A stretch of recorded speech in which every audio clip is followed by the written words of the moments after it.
Kuidas seostuvad peamised katapoolsed rajad ja ATP tootmise mehhanismid rakus?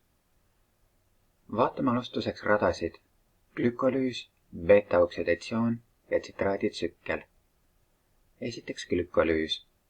Selle käigus lagundatakse, põletatakse, oksüdeeritakse glükoos 2 väiksema skeletiga, vähema energiaga püruvaadimolekuliks.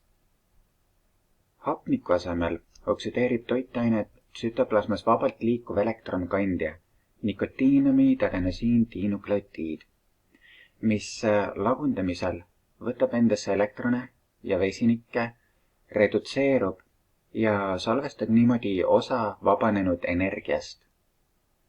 Glükolüüs on ainus protsess, kus katabolismi reaktsioonidega toodetakse otse vahetult ATP-d. Toodetud püruvaat muudetakse mitokondriga rakkus tavaliselt edasi atsetüüliks ja oksüdeeritakse. Alternatiivselt võib püruvaadiga redutseerida laktaadiks ja rakkust väljutada.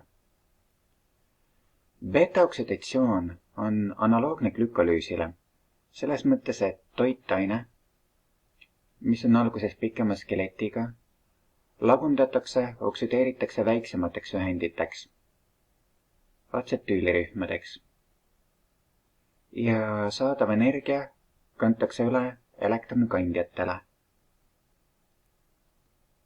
Erinevusena võib välja tuua, et beta-oksidatsioon toimub ainult mitokondris. See kasutab toitainena rasvhappeid. See redutseerib lisaks ka natukene teist tüüpi elektronkandjaid ega ei oma võimet ise ATP-d toota.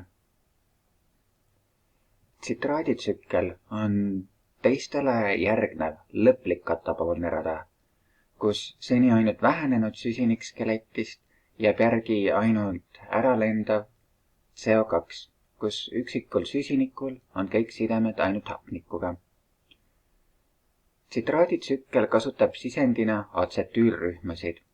Siin pole oluline, kas need pärinevad glükolüüsist või beta-oksidatsioonist või tegelikult sobivad veel atsetüülrühmad pürimidiinide või aminohapete katabolismist. Sarnaselt teistele katabolismiradadele kantakse samamoodi energiat üle elektronkandjatele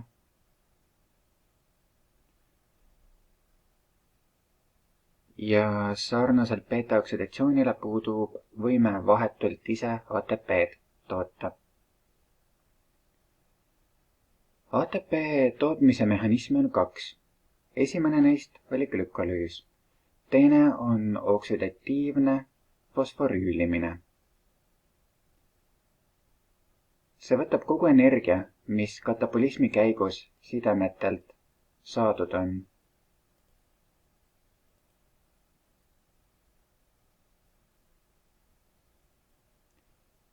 Hingamisahel alguses oksüdeerib omakorda need elektronkandjad ehk siis võtab elektronid koos energiaga endale ja saadab need madalama energiatasemega tuhmimad elektronkandjad tagasi uusi toitaineid põletama. Hingamisahel kannab elektrone ahela komponente mööda edasi kuni lõpuks hapnikuni.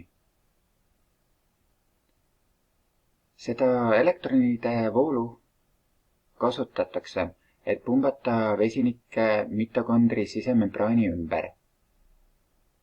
Membraani ümbritseb prootonitest kõrge gradient, prootongradient, millel on tugev positiivne laeng ja mille osakesed sooviks väga tungida negatiivse laenguga mitokondrimaatriksisse. See tekitab pinge välis- ja sisekeskkonna vahel.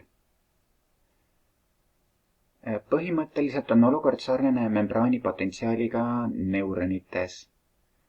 Ainult, et mitokondris kasutatakse vesinikku ja mitte naatriumi ioone. Ehk siis oksüdeerimisel saadud energia viiakse vahevormina prootongradient, mis tekitab mitokondrites tugeva pinge ja seda omakorda kasutatakse lõpuks fosforüülimiseks ehk ATP tootmiseks. Hingamisahela 5. kompleks on ATP-ahas, mis ATP lõpuks ära fosforüülib. Kui mitokondri sisemembraan on nagu tamm, mille taga on surve, siis hingamisahela 5. kompleks võimaldab prootonite kontrollitud sissevoolu teatud kanalit pidi, käitudes ise samal ajal nagu turbiin, mis vooluenergiaga ATP-d fosforüülib. Tehniliselt oleks ATP-as võimeline ka tagurpidi töötama ja kulutama ATP-energiat selleks, et prootoneid vastu enda gradienti suruda, aga tavalises rakus tuleb siiski rohkem energiat sidemetest. Mitokondritel on olemas prootongradient ja surve on toota ATP-d, ehk siis energia väljub siiski ATP-na. Vaatame kogu selle pika reisi korraks üle elektroni seisukohast. Oksüdeerimine tähendab elektroni endale äravõtmist. Bioloogilise oksüdatsiooni puhul tõmbab kogu selle süsteemi käima just see, et elektrone kisuvad endale järjest tugevamini kinni hoidvad elektroni näljasemad, elektronegatiivsemad ühendid, seni kuni see jõuab kõige tugevama oksüdeerija või hapnikuni. Iga ülekande puhul liigub osa energiast elektroniga kaasa ja teatud osa vabaneb ning seda võib kasutada tööks. Elektron asub alguses toitaines, süsiniku, vesiniku vahelises sidemes, olles pigem kaldu vesiniku poole. Edasi tõstetakse ta tsütoplasmas vabalt liikuva elektronkande peale. NAD võib endasse võtta 2 elektroni ja nendega koos 1 vesiniku. Ehk siis vesinik liikus toitainelt NAD peale.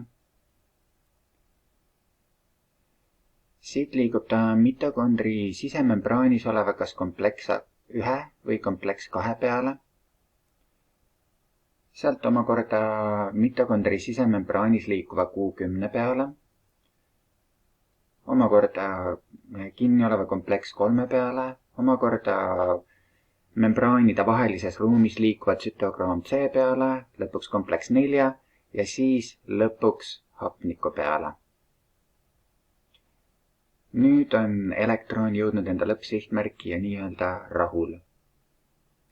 Vaatame kogu selle reisi üle vesiniku seisukohast. Vesiniku roll.